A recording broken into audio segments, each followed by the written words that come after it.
Now we want to not just check if the age was 1, 2, or 3. We also want to check if the age was between 4 and 6. And the way that we can do that is we can, instead of saying if answer equal to 4, or answer equal to 5, or answer equal to 6, we're going to use a set of inequalities to check if it's between 4 and 6. And so inequalities are these operators here, right? Less than or greater than.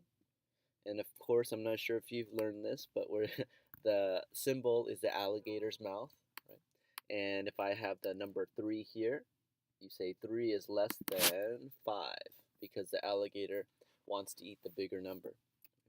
So we're going to use a set of them, meaning we're going to use two inequalities together. So let me get that one and this one, and I'm going to use the AND operator this time because I want both of these to be true.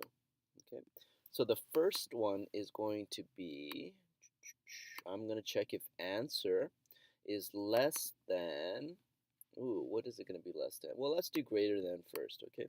So answer is greater than, and because I want the numbers 4 to 6, I want answer to be greater than 3. That means answer is going to be equal to 4, 5, 6, 7, up to infinity, right?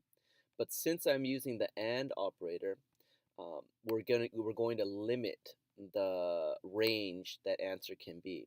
So I'm going to say and answer is less than 7, right? Because if it's greater than 3 and less than 7, that means that answer must be either 4, 5, or 6. Those are the only values that can fit this expression. And so now I'm going to come over here to control and get another if block, and I'm going to stick that expression into the if block. And what do I want to do if that's the case?